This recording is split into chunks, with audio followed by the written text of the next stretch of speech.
Welcome, Janky. Yes, yes, yes. So here we are. Welcome, everyone. This is Gervais Wright with Share Your Light Sunday and Lightwork 101. And I am so blessed to bring in Brother Anthony Rodriguez. Welcome. Welcome, Anthony. How are you? Thank you. Great. I am awesome. Thank you for having me here, Gervais. It's just an amazing... it's amazing that I can be here with you, and I'm so honored and proud to be here. You know, there's a lot of places I could be on a Sunday, you could be on a Sunday, but here we are, being present for the people. You know, yes, and seeing what we can bring to them in their lives, as well as each other's lives. Absolutely. Absolutely. Well, welcome. And again, everyone, this is Gervais with Share Your Light Sunday. I would like to give Anthony a proper introduction. So if you'll just give me a minute, Anthony, before you begin your ceremony. Anthony Rodriguez is a transformational shamanic healer, life coach, mentor, medicine man, seer, storyteller, philosopher, speaker, and media personality whose emphasis is working with those in recovery from addiction. His work in private practice includes workshops that teach others how to be in their bodies and come to peace with life's traumas through the chakra system and subtle energy and emotional body. As a shamanic drummer, Anthony uses a 27-inch powwow drum to help others journey into their dimensions, to find their spirit guides, spirit animals, gifts, healings, or just find answers in an organic way. Anthony, also known as Walking Crow, also hosts the Transformational Sacred Drum Medicine Show weekly on Be Live and Blog Talk Radio, and has created Men in Self-Care from his own life experiences and healing journey. So I know you have a fascinating story. I can't wait to hear it. He facilitates this group and helps men in a sacred and safe, non-judgmental environment find their voice and have a platform to speak on difficult issues or any subject that men are affected by in their daily life, past traumas or triumphs. Anthony makes shamanic drums and facilitates drum making classes and is always looking to help others find a manageable way through life's journeys. Welcome, Anthony.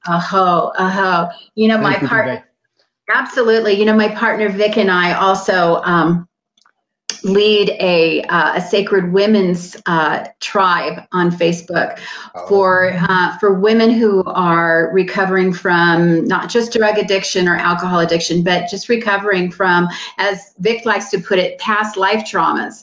You know, so not just this traumas in this lifetime or not just traumas, but, you know, struggles, but some stuff, karmic stuff that bring with us coming into this life. So there's a lot of it, and it shows up in every aspect of our life here. So yes, it does. Thank you for doing that. Welcome, and thank you so much for being here. Thank you. So what I'd like to do before we get started, I normally sing in spirit. I hope you don't mind. I hope the people don't mind, the ladies who are watching. What a blessing. What a blessing. Thank you. Just going to use a rattle to sing a verse of a song that I wrote with along with a gentleman named Ian Morris, who's an incredible composer. So I'm just going to sing a verse. If you would allow me, just to ask Spirit to come in, and we'll go from there.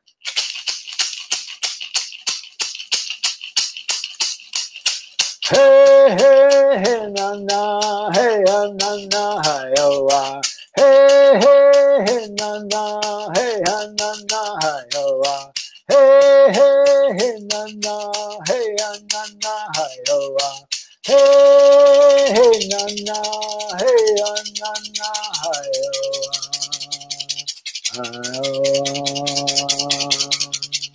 hi, oh,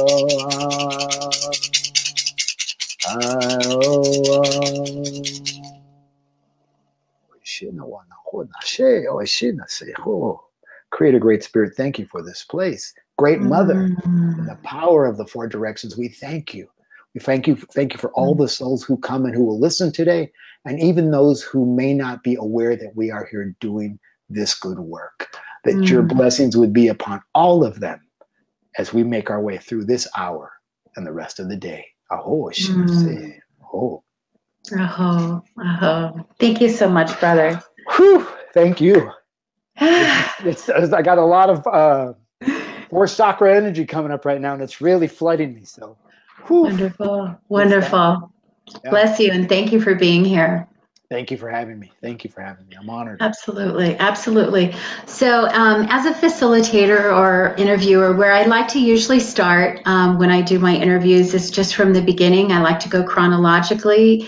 I really am always interested in your family and your childhood, and kind of like what brought you to the place and the person that you are today. Wow, lots of trauma. Yeah. I find that is very common, right? It just makes sense for someone who is a healer, someone who is a teacher, and a spiritual leader to come from a place of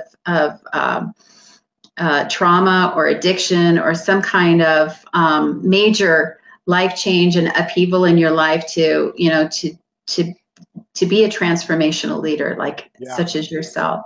Yeah, it's amazing because I had no clue, I knew that in my life, I had always said, I want to help people. I want to work with people. I didn't know what that was going to look like. I always thought it would be on the job. I don't know what it would look like. But when I came into this work, I realized, I asked for this. Mm-hmm. I spent a lifetime asking for this, but I didn't know what the this was. I didn't know what the this was going to be, and being a transformational shamanic healer or an energy healer or a medicine man or whatever one of those titles you want to place on me, I'm honored to be able to do what I do. And it comes from a place of most of what I do is downloaded. The information of what I know is downloaded. Most of what I teach comes from experience and not from a book. There are lots of books out there. There's lots of books about, how to grow up and how to raise kids and how to do all those things, right? But Gervais, more than I do that those people who write those books didn't live in your house. Right. They didn't live in mine. So why would I read that? So whenever I share with people and I get to talk to them and I get to read the subtle energy of their body and we start to have the conversation, there's a lot of Me Too's involved. Once the story starts to unravel, I like to say I'm the tree that hasn't been knocked down by the four winds. I'm well grounded and I'm rooted and I'm fruited, and I extend my branches into the heavens. And the birds of the air nest in my branches and eat of my fruit. And what is my fruit? My fruit is how I got the experience of how I got from point A to point B. That's it. And that's all. And when somebody says, me too, you too, me too. And we're just like they say in Alcoholics Anonymous, one alcoholic talking to another, one soul talking to another, and having the understanding of the relating of the story. And that is such powerful medicine. It is powerful medicine. And I find too that the people that are in my life and the people that are in front of me and the people that run across my path and my feed are people that are supposed to be there because we're resonating at the same vibrational level. Yeah. And so we're called to one another. We have something to exchange. And first off, it's love. It's a love exchange. And so those folks naturally are going to have, some similarity or some connection, vibrational connection to us. Yeah. It's interesting. You mentioned the word love. I always say that love is an action. Love is not a thinking. Love is not a saying. Love is an action. And if you are in action with regards to love, you are vibrating at a place that, because, there's a lot of neediness that talks about love, and that's not love. That's not love at all. And I'm sorry to hurt anybody's feelings. It's not sorry, but we have to be straight up and honest about what love is. And love gives, love honors, love cherishes, love nurtures. Love doesn't take. It's not a vampire. Because a lot of times, what they're really doing is they're feeling a lack of love. And they see love in us, they see love in you, and it's really the light. It's the love light that they see, and they want to be a part of that, And so they mistake it for, oh, I love you, when it's like, no, oh, I need what you have. Yeah. And I always say, you know, you can't give away what you haven't got. So I try to flood myself with all the things that I would like to have from others, but I can do that for me. I can give myself love, give myself nurturance, give myself a nap. If I want to take a nap, if I want to go for a walk, if I want to make myself a nice big meal or not eat it all that stuff is taking care of myself, drinking water, breathing air, clean air, you know, that's all giving to myself. And and once I fill this cup, I'm able to overflow into the world. You know, so, and that's what I try to do. Fill this vessel, this vessel. From inside, not outside. Absolutely. Absolutely. Yeah. And it all comes from within. Yeah. Oh, yeah. So let's get to the down and the dirty. Yes. Let's get down and dirty here, Anthony. I want to hear your story, Betty. Well, you know, I'm a child of, I'm going to start this way. And I talk about this on my show. I am not a product of love. I'm a product of desperation. I'm a product of the alcoholic running from where he was running from. I'm a product of the enabler running where she was running from. And they came together. Crash had 5 kids, and here I am.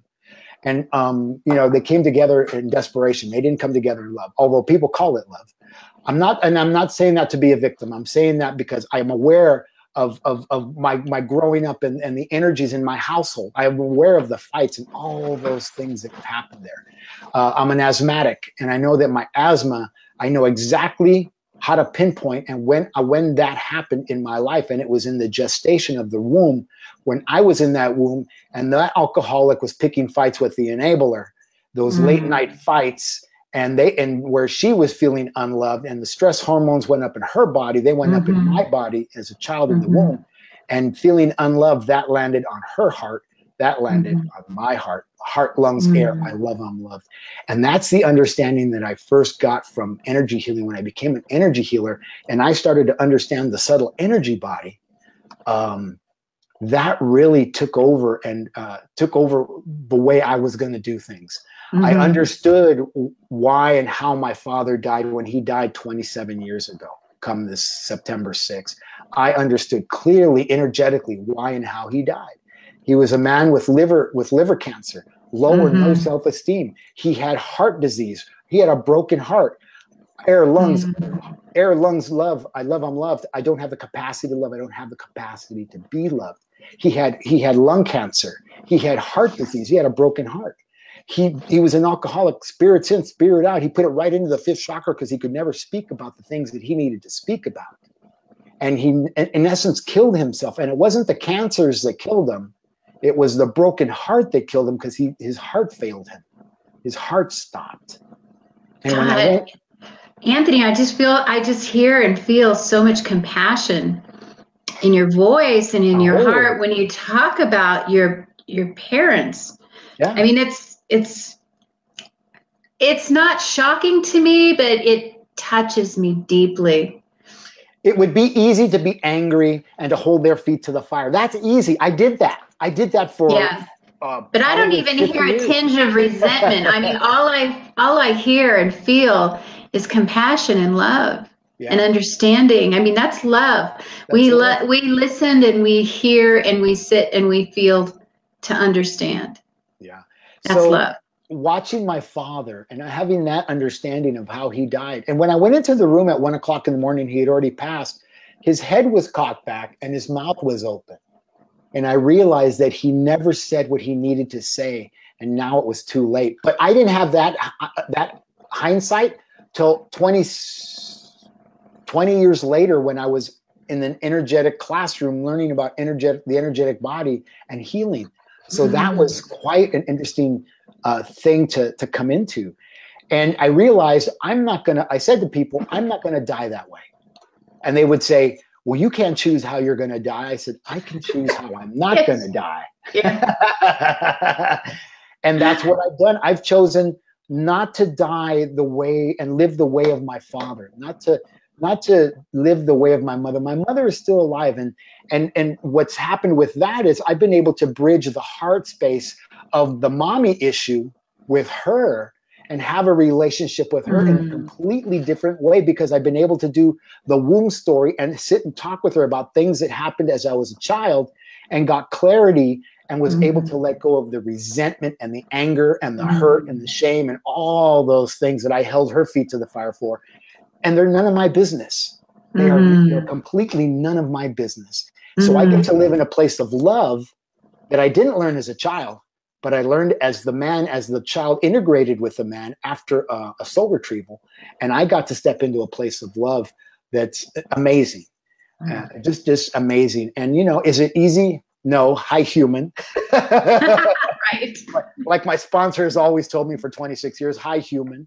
And, right. You know, and hearing that, I would get angry at him and say, oh, you're a jerk. And I realized, you know what? He's bringing levity to a situation that could be really sad. And he allows me to step into my humanity in the way that I never had a way to do. You know, by just saying those two simple words, hi, human, aho. Oh. So, you know, knowing that about my parents, and I went through my life, and I didn't know that about my parents. I didn't know that about till I got into the energy healing, and I was dating a woman after my third marriage broke up, my second marriage, excuse me, because I've been married three times.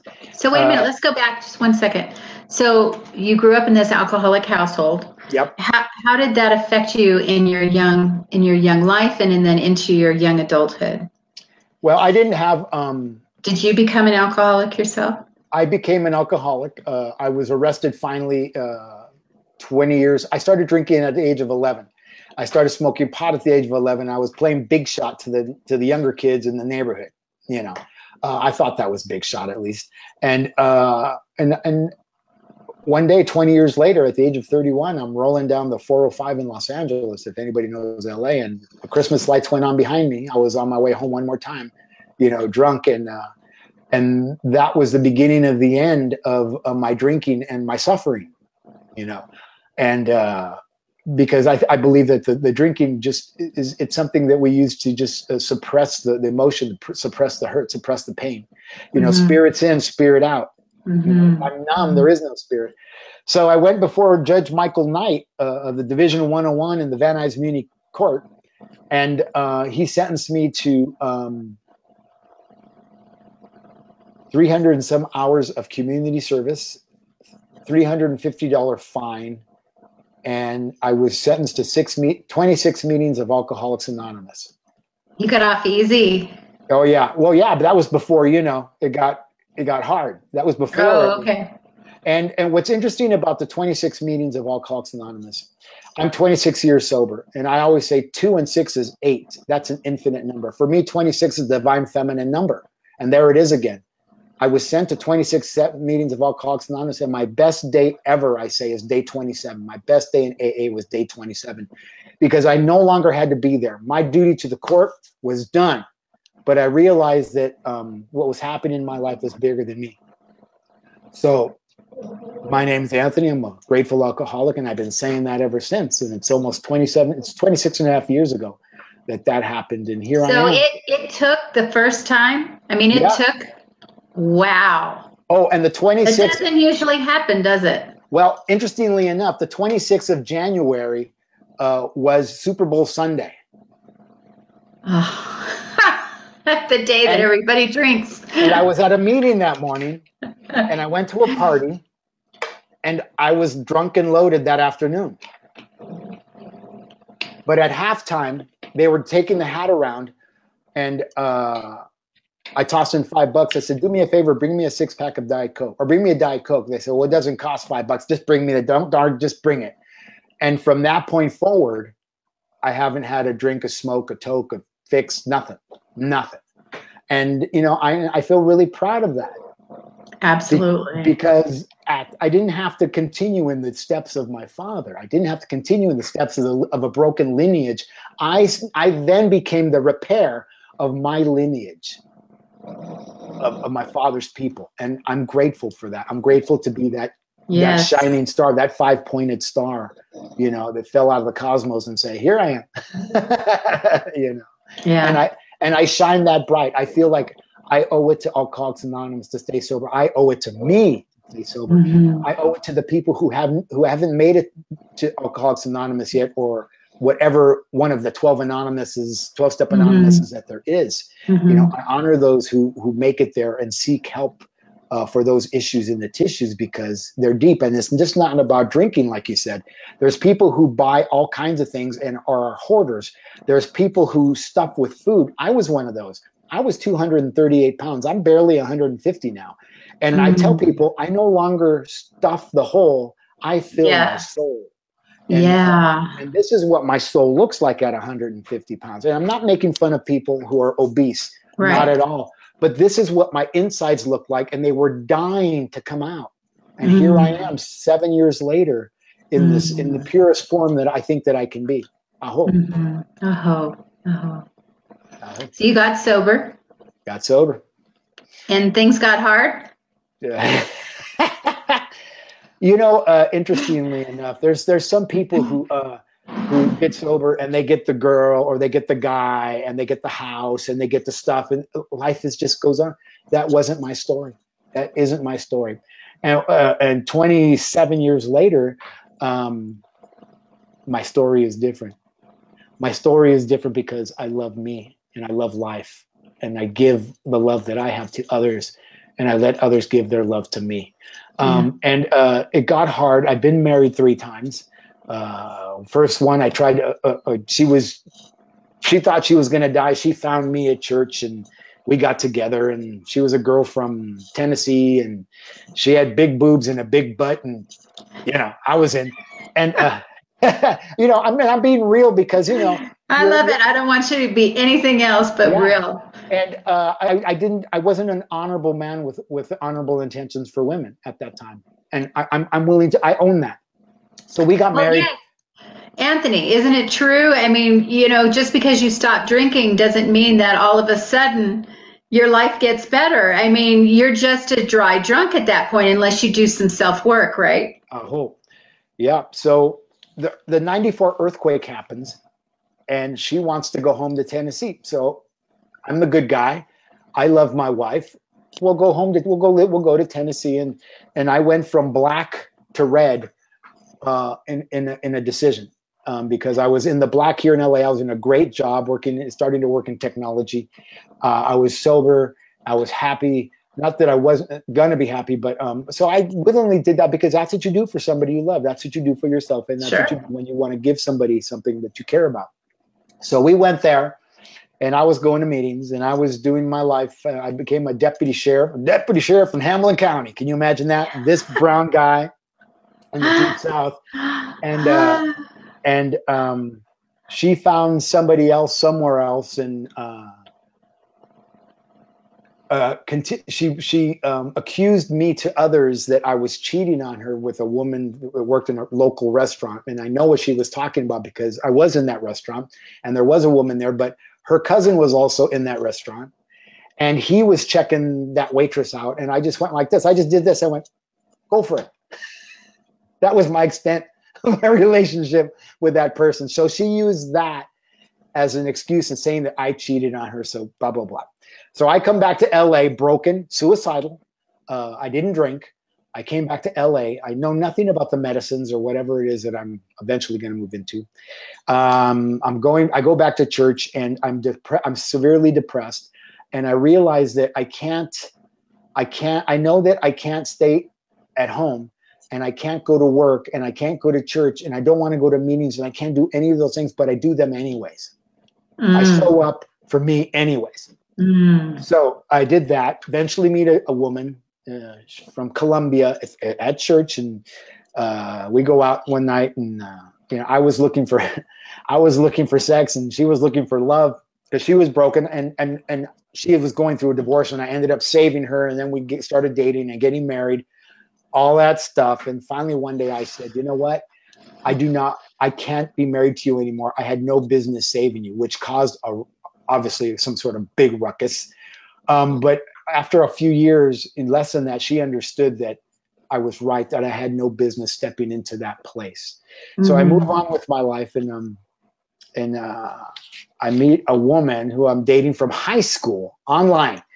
And as we're dating, she says, you should become an energy healer, because she heard me talking to one of my sponsees. She's listening to my side of the conversation on the phone at her house.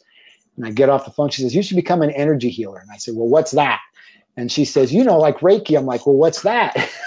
Because people like me are tree huggers, and why would I get involved with people like me? Now people like me.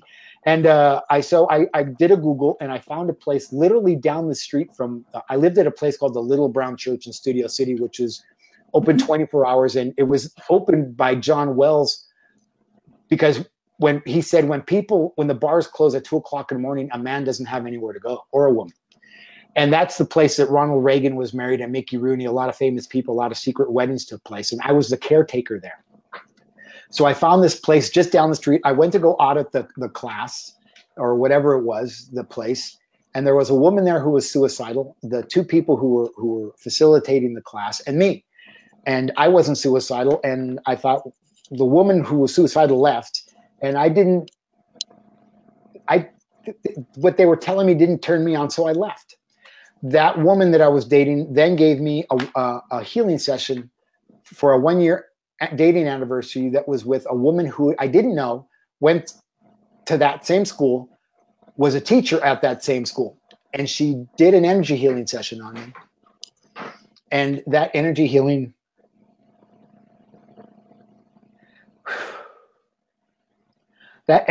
session is the reason I'm sitting here talking to you and your audience right now. It was so profound. It changed my life.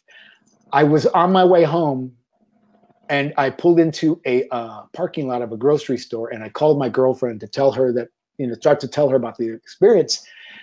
And the emotion came up like it just did, but it didn't stop for about 2 hours. I was balled up in the front seat of my car, just releasing. And before I left there, I could feel that I was open in the front and open in the back, like somebody had unzipped me, and I was just wide open. And my girlfriend was freaking out. What can I do? Should I go there? No, just stay with me on the phone. So I let the emotions subside, and I went home and I slept like a baby. Next day, I sought out that school and I signed up for classes. Beautiful. And I did that. But interestingly enough, where the school classes were being held were not in the office that I went to in Studio City. They were being held in a little school on a property called the Poverello Retreat Center, which was a school where when I was 5 years old, where I went to as a kindergartner. Wow. And where I was first abused institutionally by the nuns. Ears pulled, arms pulled, slapped, hit, talked to in a way that people shouldn't be talked to. Their grading system for our papers was we were either an angel or a devil. So when I got to that driveway and I was going to walk up that drive, I was like, okay, you can do this. I was ready to bolt, but I didn't. I showed up for myself. I got through that. And on the first day of class, I went for a walk, and I came around the corner, and I came upon a red-tailed hawk. He was standing on the grass. And I looked at it, and I don't want to say he or she because I don't know it was an it. So, and I didn't know anything about totems or anything like that, but I knew that was symbolic, and it meant something. I just didn't know what. And that red-tailed hawk just hopped along and then took off in flight along the grass and then up into the sky and above the trees. And it lived there in the local trees of that property. I went through that course, and I got a certificate, and I became an energy healer. And a few years later, there was one nun still there, Sister Mary Jesus. She was now the director of that property. And she was in her 70s or 80s when last time I saw her. But she was there in 1967 when I was there, in 1966, 1967. And the Lionheart Institute of Transformational Energy Healing, every year at Christmas time, they did energy healings on the nuns. Well, 3 years after I took that class, I went there to do that. I didn't put my hands on the nuns like I wanted to put my hands on the nuns. I went there and I gave them what they deserved, a loving space to heal. Yes. And what's interesting about that, I was taking a picture of my now third ex-wife, who was working on a nun with another friend of mine who is a healer, and behind the table where the nun was laying, there was a wall where the stairs went up, And there's an image of the Madonna that appeared on that wall in that picture that day. Now, I know a lot of things. And there's a lot of things that at that time I believed in, a lot of things that I just absolutely didn't believe in, and things that I didn't care about. But I've learned to care and believe and understand that when things like that happen, they're for me. It's significant. They're for me. So I honor Mother Mary. I honor Great Mother. I honor all women. I honor the divine feminine that lives in my left hand and lives in duality of my left side. Yes. The divine feminine receiving a whole. I honor that. I don't just not only honor it of the women that I come in contact with, but I honor that within myself as well, which honors you, which honors the males who don't understand yet. They think that when I start talking like that I'm queer, or pardon the expression, that I'm a fag, or there's something wrong with me. No, and then they get to know me and they start to understand what I'm talking about when I bring in the divine masculine side of the duality and come into my alignment of who and what I am. And I come into the power of my divine feminine, divine masculine, and I become she-man, man, in my alignment of who and what I am and who and what I have always been. I love talking about that. It excites me to talk like that. It's beautiful. Balance. Yeah, balance. Divine balance. Yeah. You always heard, Mr. Miyagi or somebody, you must achieve balance, Yeah. The divine masculine, divine feminine. And then when I found Sweat Lodge in San Fernando, by the way, that school was in San Fernando. I was born in San Fernando, and my ceremonial lodge is in San Fernando. I was born in San Fernando Valley. Were you? Yes. Cool. Van Nuys. Oh, well, you know what? There's people here in Sedona who I'm working with now. They're all Valley. I call them homies from the Valley because they're all from the Valley. Van Nuys and Toluca Lake. I was from the Valley before being from the Valley was cool. Right? Yeah. Yeah, so that little vortex, that little portal in San Fernando that I came through, and that it's probably going to be the portal that I exit as well. But that little town in the northeast San Fernando Valley of San Fernando is of such importance. And, people have no idea. And I'm like, I don't believe in the sand part of things.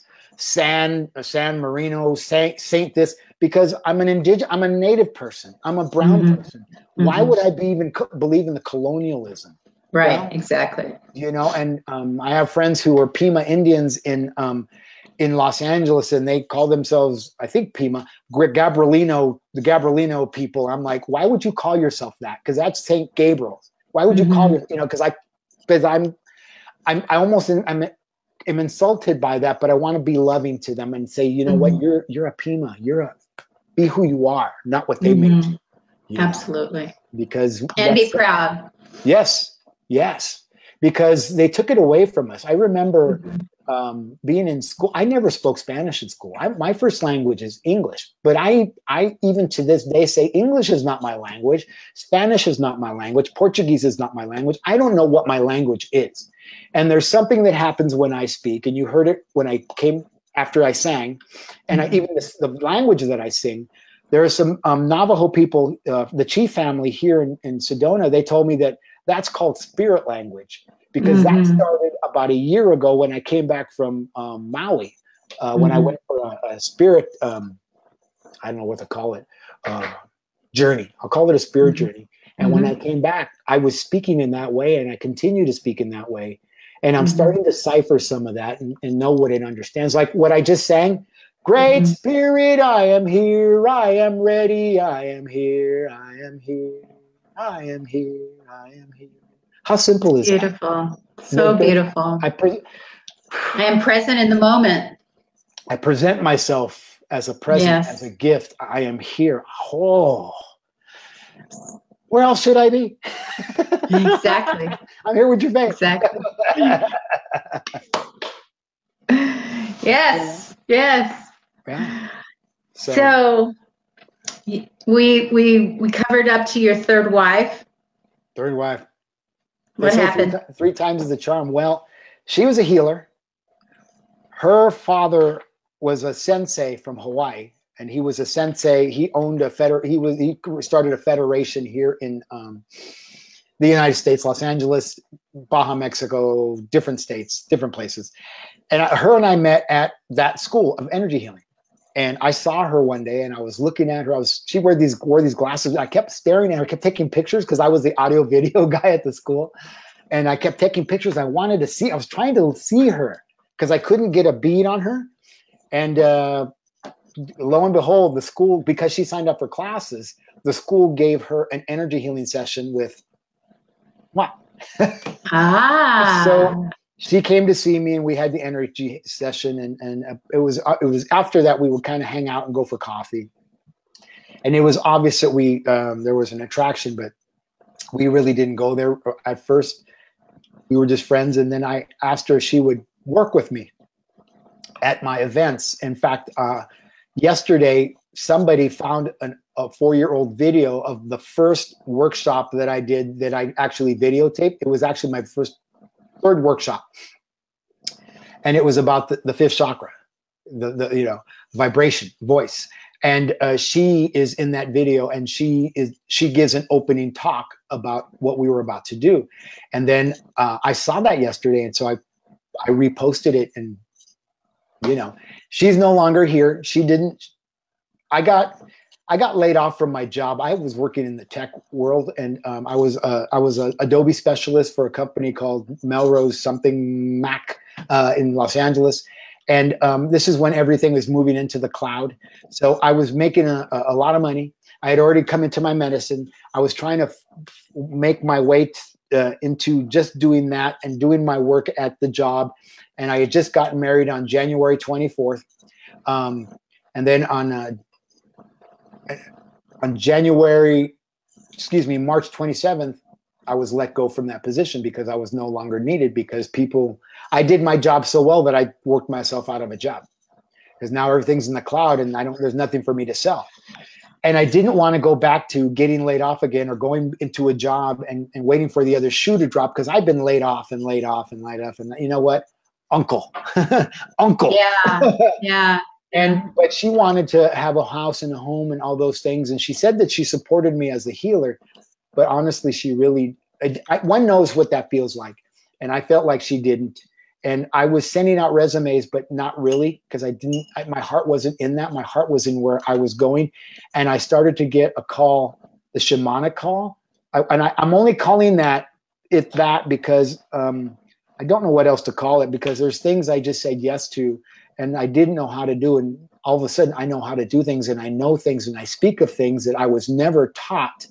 And you hear my message. Everybody hears my message. Yes. And you have to know that just because I didn't go to university doesn't mean that I can't stand in a circle with psychologists and doctors and people of the world, because I can, I do, and I will. Absolutely. And I was told, I was raised as a little kid being told how dumb I was, how black I was. I was called a nigger. I was told to go outside, be quiet, shut up, So you are what you say you are. Aho. And I didn't call myself a medicine man. I was in lodge one day, and I'm really not supposed to be talking about this, but it's important because people have to know. It was my elder that referred to me as the medicine man. I just didn't say, one day I'm a medicine man, I'm a shaman, because you don't do that. And there's a lot of people out there that do. And I always say to them, who called you a shaman? Who says you're a shaman? If the community calls you the shaman, if they call you the medicine man, if they call you the curandero, the healer, you say yes to it. But you don't call yourself and tell them what you are. I don't. I use that more now, but I really try to be careful of how I use that, because it's a powerful tool and people use it for a way of making money. Mm-hmm.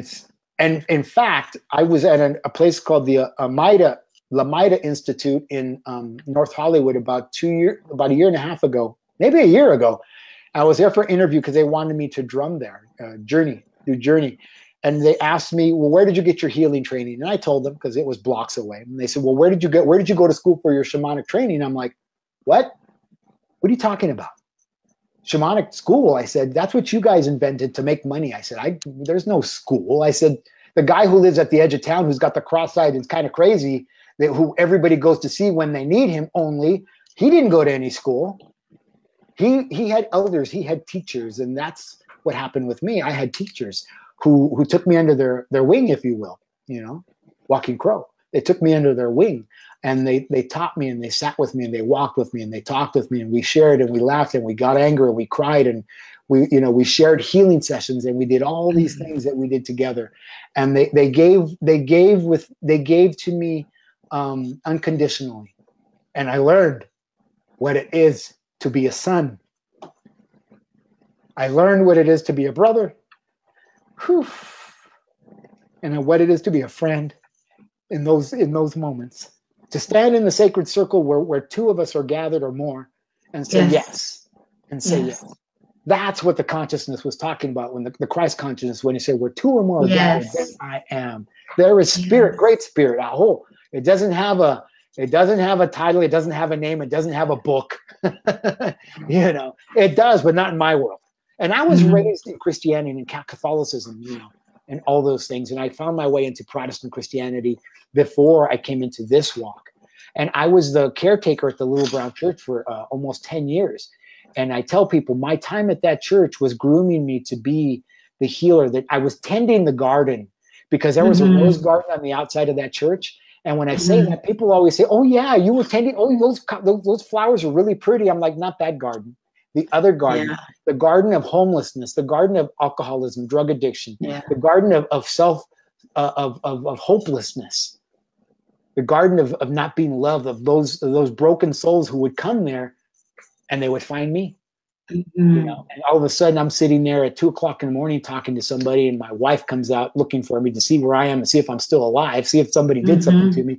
And I'm sitting there having a conversation with somebody who really needs the reflection of what hope looks like, what love is, because that's one of my mantras. I am where love lives. I am what hope looks like. And that mantra didn't just appear one day. It came out of a lifetime of ebb and flow, of trial and error, and being there for others when I didn't know how to be there for me. I hope. So this is where your work began, or your ministry. Work, all of that.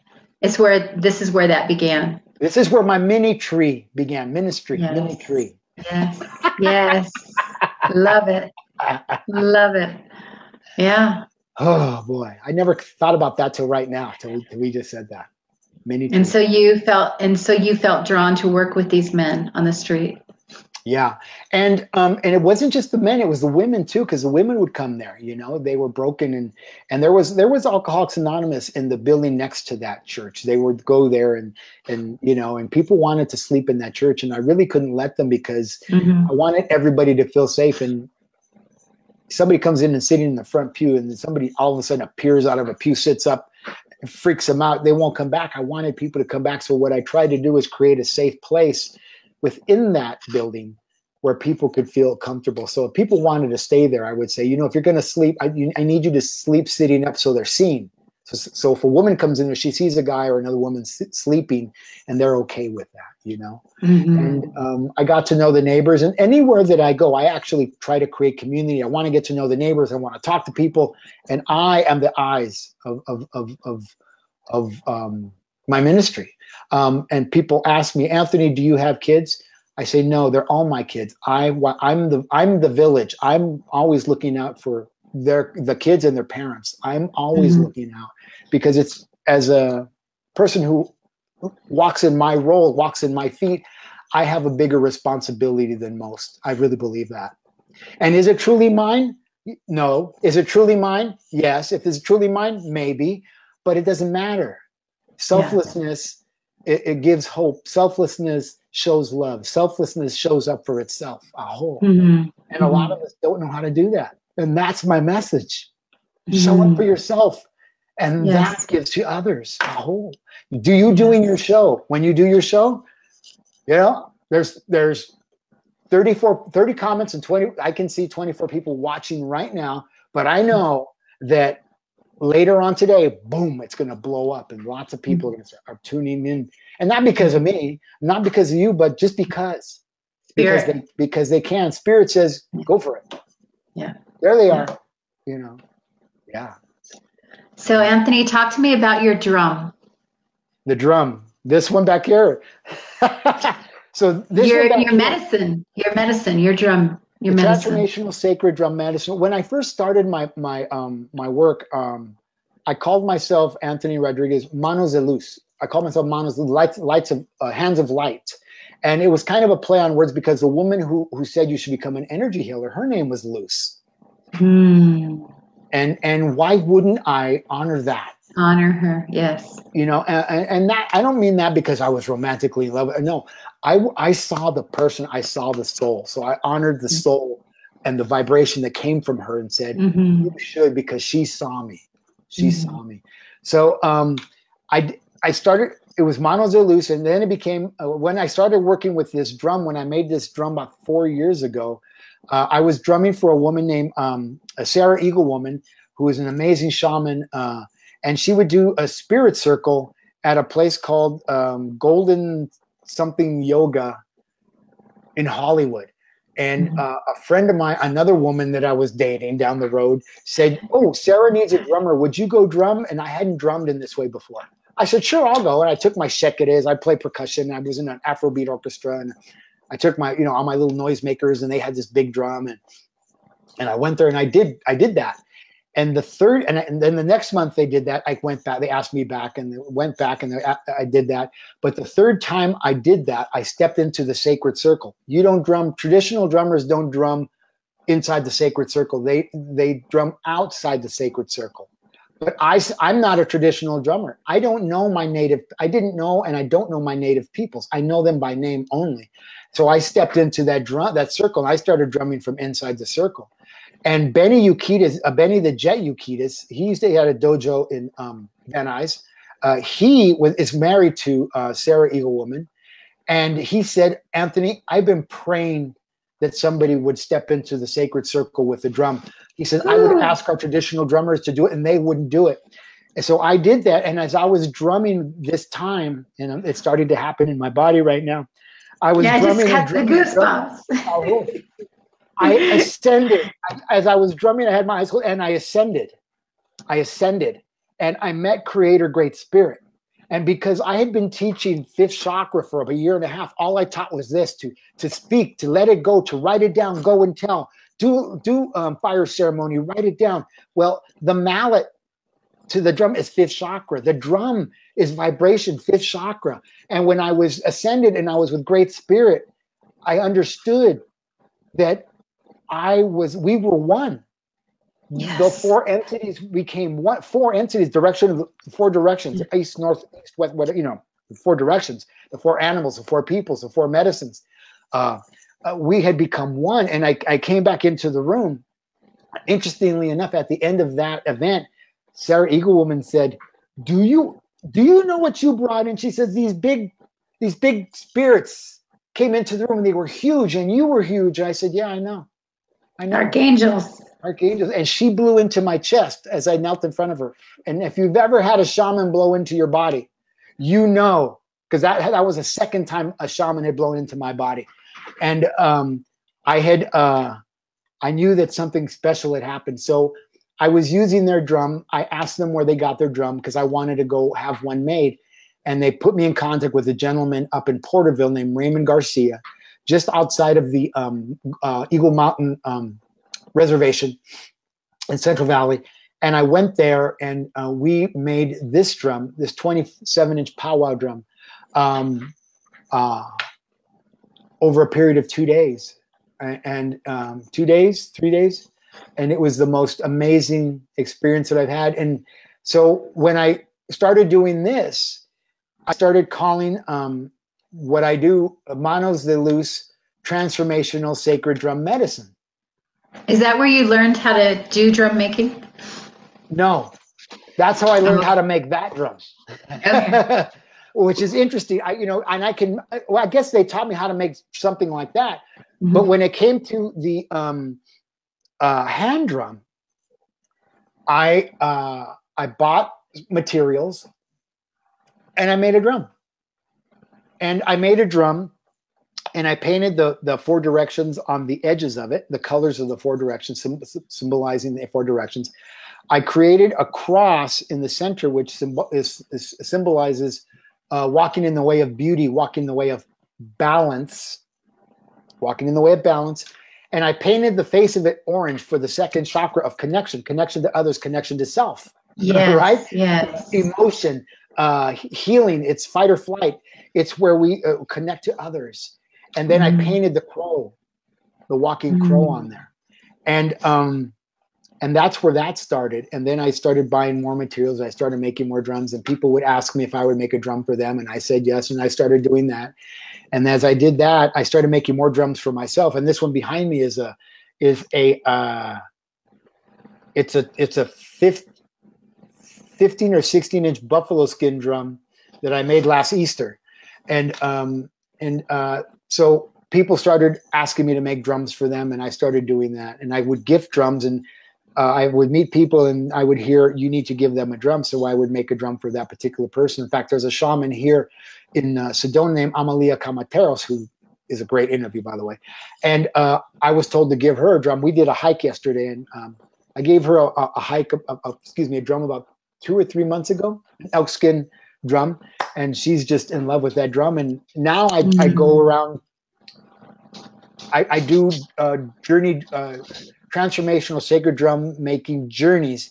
No longer, I don't want to call them workshops because that sounds too crafty, because the medicine is so important. You can buy a drum, and people call me to, just ask if I will sell them a drum, and I say yes. I give them a price, and they kind of like go, ugh. But what they don't understand is it's not made in a factory. It's not the synthetic material. There's no such thing as a vegan drum, because I've had a person who was a shaman, who said she was a shaman, reach out to me and say, do you make vegan drums? And I'm like, what? And she asked me on Facebook, and it caused a rift, not a rift, but it caused a tidal wave, and women who were medicine women converged on her. And whoa, I'm glad that I just stepped out of that conversation, because I didn't have to say a word, because earth medicine, the medicine of the hide, the medicine of the animal is so important. It gives its life. It lives a long life. The hide tells the story of where that animal has been. The cylinder, which is made from grandmother trees never see themselves.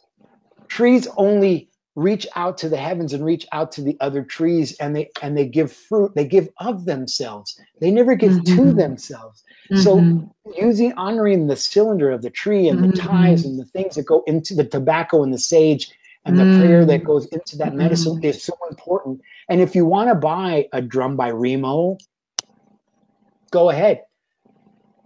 You can do that, and I will honor that. But if you want earth medicine, a drum that comes from the heart, that I bring you into my sacred space, or the sacred space, and you get to take your pen or pencil or marker and write the intentions on the cylinder, on the frame of the drum that's going to be covered by skin.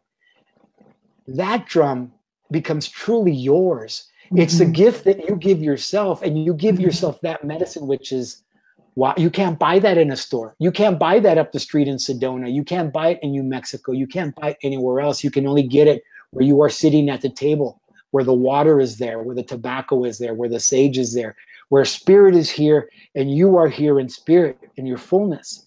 And you create that item from the sacred circle of connection to self and connection to others. It's the symbolic of the moon is symbolic of the sun, is symbolic of the world, a whole.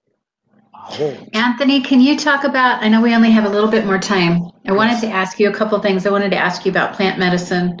But before I do that, I'd like to ask you about drum medicine. What is the drum medicine? What does drum medicine mean? Teach me. For me, drum medicine is an extension of Mother Earth. It's the heartbeat. It's a heartbeat of Mother Earth that flows through my feet. And it flows up into my feet, into my perineum, into my coccyx, and up the superhighway of the energetic body of my soul. And it becomes that sound of my heart, that thump, thump, thump, thump, thump, thump. It's my connection to source. It's my connection to Great Mother. Great Mother, if you understand the Om. It's that sound of the heartbeat of the child when he's in floating in gestation in the water bag, in the holy vapor of the second chakra of the womb. It's symbolic of all those things. It's vibration of my voice when I speak. It sends messages to the other villages. It sends messages to those who are trying to find a place of peace. It sends messages to those that when they're told they can't, they know they can. And you know, what's interesting is I don't mess around. Well, you know, I'm a percussionist, so I guess I play djembes and congas and all those things, but really I stick to this because this is my medicine. There are a lot of people who go out searching for drum medicine and they're playing with djembes and all kinds of things, but they don't even know where they're from. They may be from Ireland or Scotland and they have a drum medicine, that frame drum. They have, if you're indigenous to the Americas, there's a drum culture. I don't know what to call medicine culture that you may not know that is yours yet, but you're out chasing something else. I always say, go home first, come inside, into the heartbeat. Oh, wait a minute. Yes, I can hear that. I can feel that. Oh, and give that to myself. I create the vibration that allows me to journey, that allows me to go to a place of more medicine in the earth, and within the tree, within the tree in the lower world. So that's what drum medicine is for me, you know. Beautiful. I've sat in drum circles. I've had friends who lead drum circles, and within that, I have experienced a blessing. I don't know that I've experienced medicine, but I've experienced a blessing. I've done research in the ayahuasca. I've partaken of those ceremonies myself, and feel very blessed to be able to continue that. I know that within my research of the ayahuasca, I know that a lot of the shamans use the drum and the ayahuasca or other plant medicine to bring themselves into a state as the curandero or whatever the chief is, you know, the chief healer, medicine man is called, that, you know, they come into a state where they do go into journey and bring back really important information for whomever it is that they're wanting to heal at the moment. So talk to me about your ceremonies. Do you use plant medicine other than the earth medicine with your drum? It's funny, that came up the other day with somebody who was looking at coming to one of our events here in Sedona. I know, I wanted to talk about that. I know you do have an event coming up in August, correct? The 15th, that's my birthday. There you go. The 25th, August. Or the 25th, okay. 25th at? Let me see, is it the September 15th. Oh, 25th and 24th, okay. Yep. Well, it's funny, drumming for Sarah Eagle Woman in the Spirit Circle. She wanted to do she did a Spirit Circle where, because people are really, in Los Angeles, people don't understand ayahuasca. This is their verbiage is this: I want to try ayahuasca. I want to try ayahuasca like a junkie. I want to try ayahuasca. Well, there's also a place in Pasadena called, I'm going blank. They're a metaphysical place. And people go in there asking about that all the time. And my business cards hang in there. And whenever people go in there, the people who work there say, call this guy. You need to talk to Anthony before you go looking for that. So, you know, and what's funny is they don't. You have to respect the medicine. Well, getting back to Sarah, because people act and speak that way about ayahuasca. Ayahuasca it's a medicine. It's not a trying. It's a practice. It's a spiritual practice. It's just not, I'm going to go try it. You know, like you're going to go try pot for the first time. No, exactly. It's not that. And so she said she wanted to have ceremony, and that's with the drum and all these things. And people danced the whole time as I was drumming. And she was playing music in the room, but I was drumming over the music, which made it even more intense. And people were able to journey in that way. And that's what I do.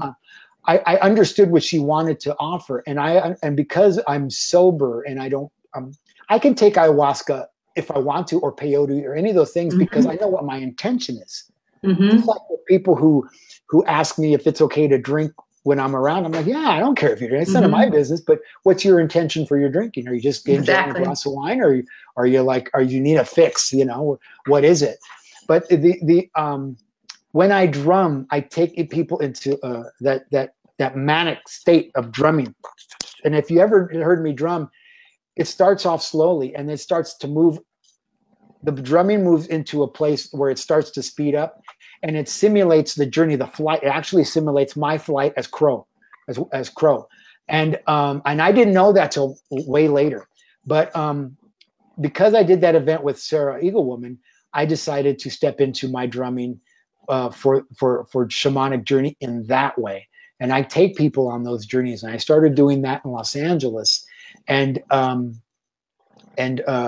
which is a hard place to do it because people are doing sound bath and doing other things, and that'll take you to a place too. But I brought it with me here in Sedona, and what I do is about 200 yards from here, there's a high rock where I climb up on every Wednesday when I'm in Sedona, because I'm back and forth from here in Santa Barbara and Los Angeles right now.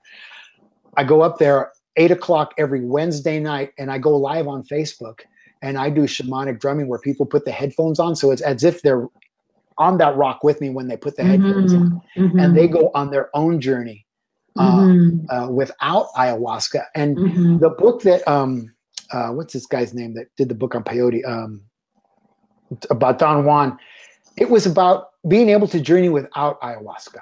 You can journey without ayahuasca, without peyote, without mushrooms. You can do that. It just through breath work, through breath work, through drumming. There's plenty of ways. Meditation.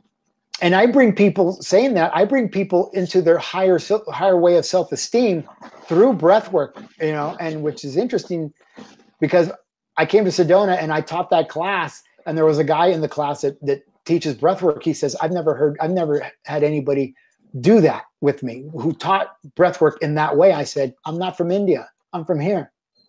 And I do things in a way that work for me, that bring me into my body, because the 4 elements don't live up here in the stinking thinking. They don't live here. They don't live here. They live in my root chakra. They live in my 2nd chakra, 3rd chakra, and 4th chakra, air, lungs, heart. I love them. Love air. And all this does in my 5th chakra is give voice to those things, to the lower self, as they cross the bridge of the 4th chakra into the higher self. So through the breath work, through the shamanic drumming, and the other things that I do, and the hands-on healing, I bring you to a place of being that's deep. And I have to say this: I'm not a master of anything. I don't have any titles. I have a simple certificate of I don't know how many hours of energy healing, and it doesn't even hang on my wall. I don't know where it is right now because it's in all my stuff, because I'm still in the midst of moving to Sedona. But I honor the medicine by doing the medicine. I don't honor the medicine by talking about all the things that I know and all the things that I've studied, because that doesn't help anybody. Absolutely. I come into my body in the doing, and I take you into the body through the doing. Beautiful. Beautiful. Thank you so much. Thank you so much. Oh my gosh, that hour flew quick. Ooh, I know. So we want to know, we want everyone to know how to get a hold of you. We want to promote your, I know you have the shedding of the shadow self and the power of cutting cords. Yes. That's coming up a full moon weekend, August 24th and 25th.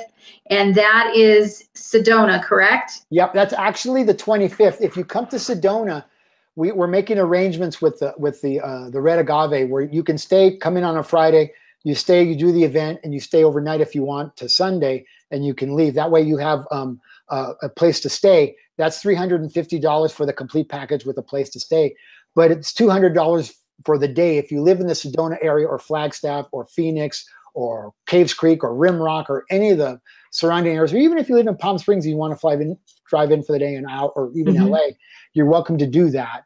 And I'm working with a beautiful woman named Angela Jean Rose Hart. who I met. She was in Ashland, Oregon, and she found me because I would talk about the divine feminine, the divine masculine, and the duality of those things.